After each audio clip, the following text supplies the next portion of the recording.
Alrighty then. Thank you for tuning in. I'm Matthew Baker of Beautiful New York Tours.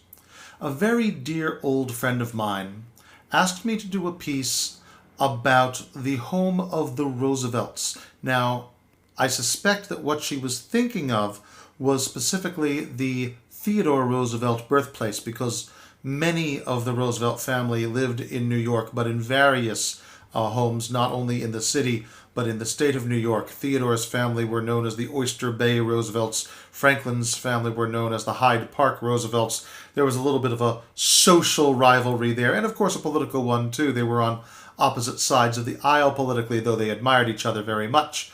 But let's talk about Theodore Roosevelt, because he's certainly one of the great New Yorkers. Theodore, of course, his fame and his influence are well known on a national level, but his significance as a New Yorker cannot be overstated. He was born in Manhattan at a townhouse that has since been reconstructed on East 20th Street, and was for over 100 years the only president of the United States born in New York City, a native of New York City. And he was, of course, well known to be a very sickly child, and he spent many summers up in the Bronx in Wave Hill, the beautiful gardens up in the Bronx, where there was a lot more fresh air than in the bustling industrial section of the city. And I recommend the gardens of Wave Hill very strongly. They're stunning to this day. Now, Roosevelt, of course, one of his first really important political offices, although he did serve as an assemblyman upstate, but in the city, he was the New York City Police Commissioner, and that was such a big deal on so many levels, because he was the commissioner at a time when the police department was not very well run and not very honest, and he did a lot to clean it up.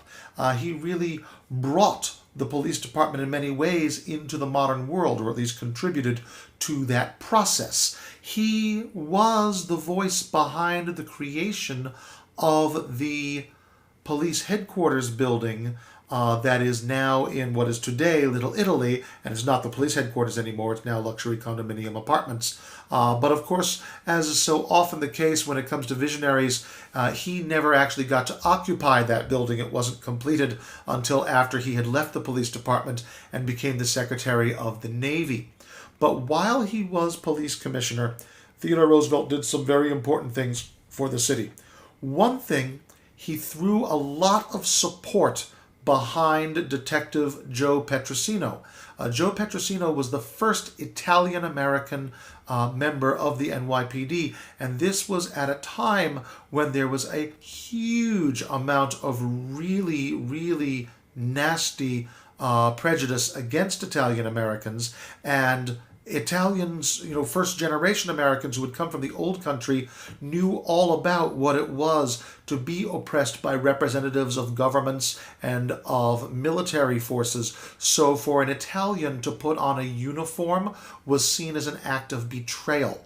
But Roosevelt believed in Petrosino and believed what Petrosino could do for the police department and for the craft and science of detective work, and gave him a lot of support. So that was very important. The other important thing was that, Roosevelt believed in social reform. And when the photographer Jacob Riis published his book, How the Other Half Lives, exposing the desperate and dangerous poverty in the neighborhood once known as the 5 Points, the day after the book hit the shelves, Police Commissioner Roosevelt sent Riis a telegram saying, "I have read your book and I am here to help." And together they really began their campaigns to help fight the kind of poverty that was going on in the southern reaches of New York City. Now, Roosevelt was also, for a time, a student at Columbia Law School, a magnificent institution that still stands, and it was actually, at the time, unusual for a member of his family to go into politics. I know that sounds weird today, because when we think of the name Roosevelt, we think of two presidents and a very, lauded first lady. But In Theodore Roosevelt's day, it was unheard of. His family were the kingmakers, but not the governing class themselves. They would be active in political organizations, but not take on professional politics. So Roosevelt kind of veered away from his father's footsteps in that regard. One way in which he followed in his father's footsteps, though, was in the funding and supporting of culture in the city. Theodore Roosevelt's father had been active in the creation of both the Metropolitan Museum of Art and, more famously, the American Museum of Natural History. When Roosevelt went into the natural sciences and the frontier, he also became a huge supporter of the Museum of Natural History and provided a lot of the specimens for it in its early years. Now, of course, one of Roosevelt's great accomplishments, possibly his greatest, is the creation of the National Park Service. So I once had a traveler on my tour point out that this means that Roosevelt would essentially shoot whatever he wanted to and then make it illegal for anyone else to do so. But there you have it.